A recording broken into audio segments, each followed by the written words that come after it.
Salve, salve, gente boa! E aí, tudo bem? Seja bem-vindo, seja muito bem-vindo ao canal. Nesse vídeo a gente vai falar sobre o paradoxo em ter certeza da esperança. Vem comigo aí até o final.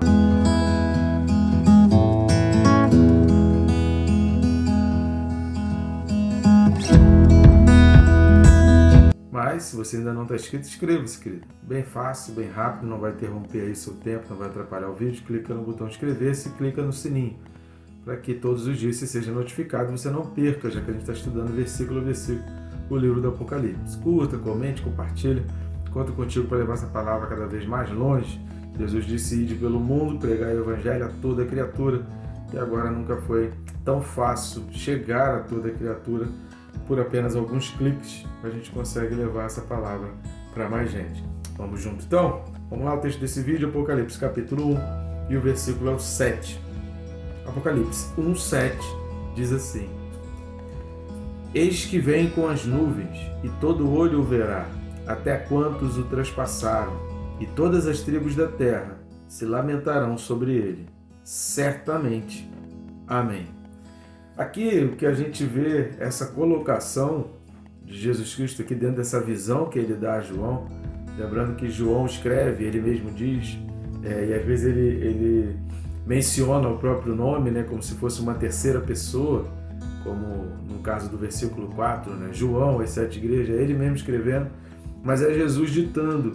E Jesus faz questão de dar o crédito ao que João está escrevendo. E essa colocação aqui do versículo 7, ela está na realidade ligada ao final de toda a história relatada ali em Apocalipse.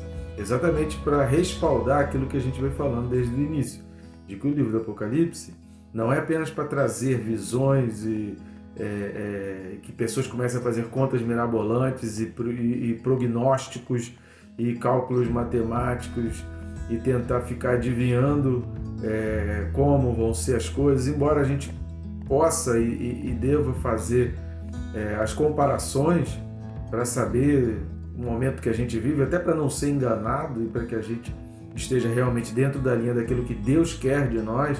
Então o Apocalipse serve como um alerta. Então a gente olhar essas colocações do Apocalipse, como a gente vai ver, como sinal de alerta, essa é a linha que a gente vai enxergar o Apocalipse, é ver os sinais de alerta e imaginar que nós já estamos vivendo esse tempo e quais as coisas que a gente precisa evitar, o que Jesus realmente quer que a gente faça. Então é nessa linha de pensamento, entendendo que aquilo a gente já está vivendo, qual a aplicação daquilo para que a gente cumpra fielmente e seja obediente ao que Deus quer de nós.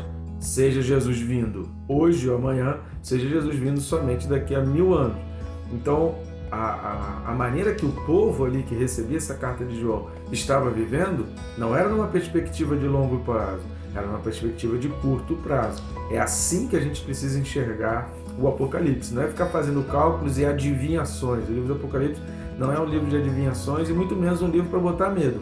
É um livro que está alertando e está mostrando. Deus está dizendo: eu estou contigo, eu estou com aqueles que são remidos, que são lavados pelo sangue, como a gente falou no vídeo anterior, mas há coisas que vão acontecer e vocês precisam ficar avisados. Então, os alertas aqui do Apocalipse são para nos preparar. Então, o que a gente precisa é ter cuidado. Olha, o Apocalipse já adverte quanto a isso. Então, eu não vou fazer essas coisas, porque o Apocalipse está dizendo que o anticristo viria para fazer essas coisas nessa linha. Acabei esquecendo aqui. Então, o livro do Apocalipse ele precisa ser visto dessa maneira, como alerta. E a gente vai percebendo as coisas que precisam ser feitas.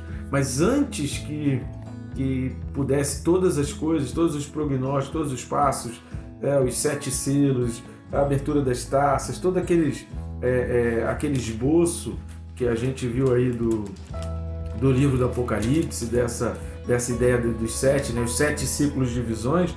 Antes dos 7 ciclos de visões, Jesus já faz aqui o alerta através de João de que o final seria esse: eis que vem como uma nuvem. E essa expressão, eis que vem com as nuvens e todo olho verá, isso aqui está mostrando, Jesus está mostrando através de João, o cumprimento de uma profecia, por exemplo, está lá em Daniel. Daniel capítulo 7, versículo... Daniel 7, versículo 13, ele vai falar assim, olha, eu estava olhando nas minhas visões da noite, e eis que vinha com as nuvens do céu um como o filho do homem, e dirigiu-se ao ancião de dias, e o fizeram chegar até ele. Na época da profecia de Daniel, e até que as pessoas pudessem ter acesso ao Apocalipse, que levaram anos, até que as pessoas pudessem ter acesso ao que João estava escrevendo aqui, todo mundo tinha conhecimento do que Daniel tinha escrito. Porém, era muito difícil imaginar como isso iria acontecer. Quando aqueles que conheceram Jesus perceberam e começaram a olhar em Jesus, tudo aquilo que Daniel tinha profetizado começa a ficar, então entendi, agora sim é possível compreender, olha como Deus faz as coisas. Então foram centenas de anos, desde a profecia de Daniel, até que o povo tivesse acesso a essa carta de Apocalipse, com uma profecia que o povo não tinha ideia como ia acontecer. Então, o que vai estar descrito aqui em Apocalipse, a gente vai estar na mesma situação. Eu não sei direito como vai acontecer. Agora, o que Deus queria quando ele escreveu através de Daniel? Que acreditasse, que cresce naquilo. Zacarias também, Zacarias 12:10, ele vai dizer também o seguinte: e sobre a casa de Davi e sobre os habitantes de Jerusalém, derramarei o espírito da graça e de súplicas. Olharão para aquele a quem traspassaram, pranteá-lo-ão como quem pranteia por um unigênito, e chorarão por ele como se chora amargamente pelo primogênito. Olha que naquele tempo da profecia de Zacarias não tinha como imaginar. Ou seja, havia uma esperança. Agora, a única certeza que tinha é da esperança. Então, quando a gente fala de esperança, a gente está falando de coisas, se você espera, você não tem certeza, né? Se você imagina que vai acontecer, você não tem plena certeza. Mas o que Jesus ele vai deixar claro aqui dizendo é o seguinte: a esperança de que o Filho do Homem realmente vai vir sobre a glória. Você não sabe como, você não consegue visualizar isso na tua mente, você não consegue imaginar isso exatamente como um filme. Se a gente desse isso aqui para 20 autores de cinema, retrata isso aqui, diz aqui o que você imagina de como isso aqui será. Você pode ter certeza que algum ou outro teria algumas semelhanças nas suas interpretações, na projeção, na cena que ele iria criar, mas haveriam muitas diferenças entre uma cena e outra que cada diretor fosse fazer. Que a gente precisa entender aqui que diferentemente, independente das diferenças das cenas que eu crio na minha mente, que você cria na tua mente, a gente precisa ter certeza que isso vai acontecer. É essa esperança que nos segura. É como a gente falou quando a gente estudou o livro a segunda carta de Paulo a Timóteo.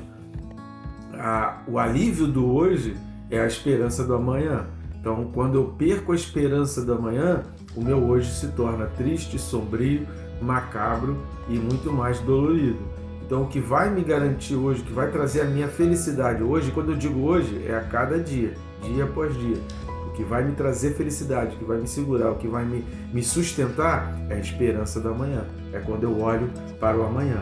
Então, Jesus está falando, olha, eis que vem, ou seja, esteja certo, aconteça o que acontecer. Podem falar mal de Jesus.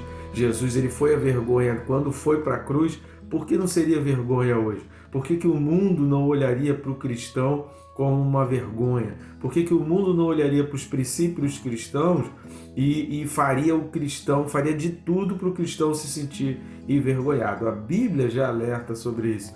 Hebreus fala várias vezes sobre isso. Inclusive Hebreus 6, versículo 19, versículo 18 e 19, vai falar sobre a esperança proposta, que ela deve ser como um âncora, e é nela que a gente deve estar firmado. A âncora serve para segurar, né, para não permitir, principalmente em momentos, às vezes, de muita agitação, ou então quando o barco ele precisa estar preparado para partir, ele está ali no porto, e ele precisava estar preparado para partir, a tripulação saiu do barco, mas ele precisava ter a certeza de que ele iria ali para o porto e iria encontrar o barco. Então, quando ali em Hebreus 6, versículos 18 e 19, vai falar sobre isso, vai falar nesse sentido, olha, a esperança é essa âncora, de que você vai chegar no porto e o barco vai estar ali, de que a hora que você precisar sair correndo da sua casa em direção ao barco, você vai encontrar o barco.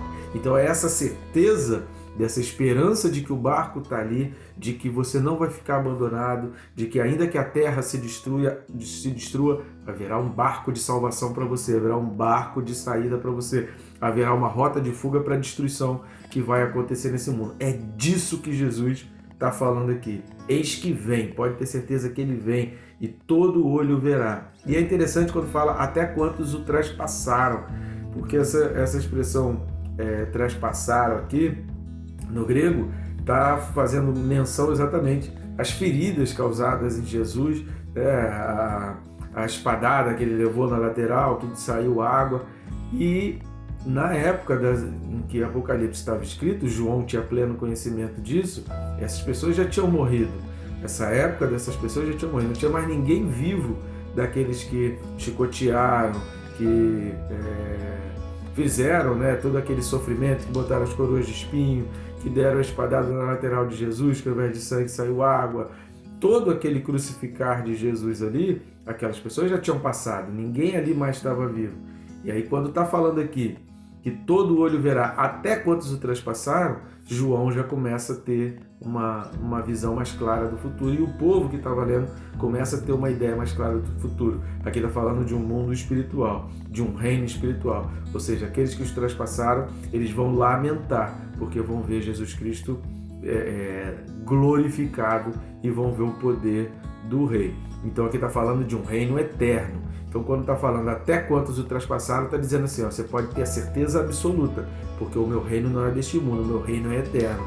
E as coisas que a gente faz aqui nesse mundo, um dia terá contas, um dia a gente vai prestar contas. Então nada do que a gente faz nesse mundo fica de uma maneira isolada. Então não pense que cada dia que você está aqui, é por isso que a gente está falando, que a cada dia a gente tem que ter a certeza, a cada dia a gente precisa estar olhando para frente, a cada dia a gente precisa viver projetando o futuro e com a certeza da esperança que está no futuro, a esperança proposta em Hebreus 6,18.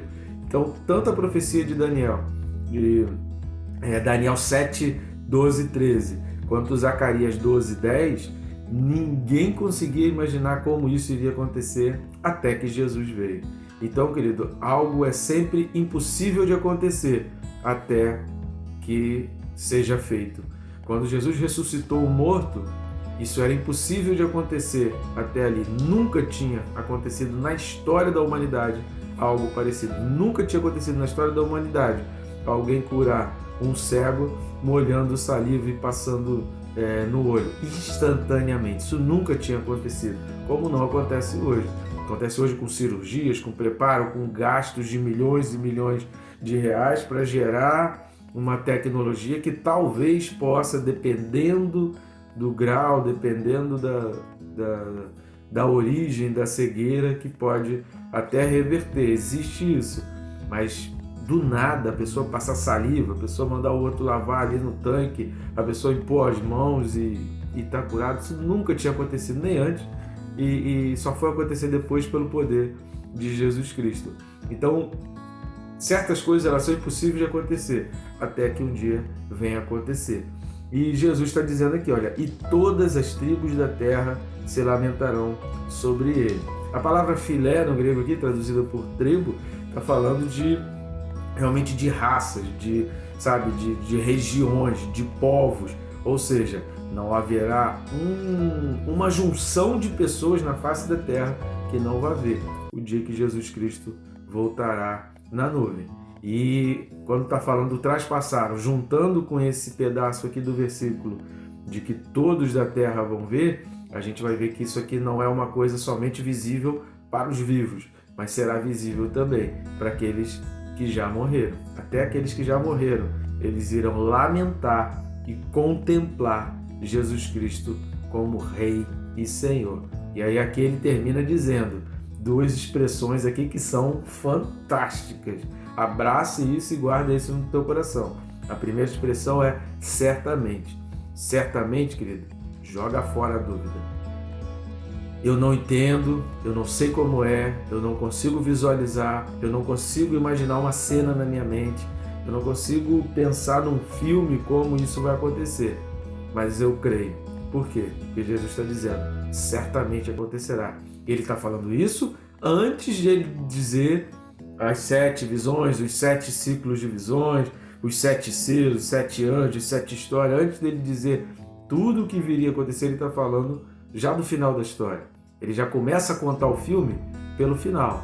Mas você pode ter certeza que no final, o final vai ser bom. Imagina, ele já está dando spoiler, né? Como se diz os jovens aí hoje em dia. E a outra expressão que ele fala, amém.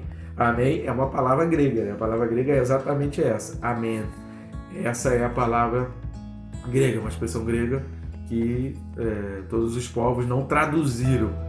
Está utilizando a mesma palavra do grego, que significa que assim seja.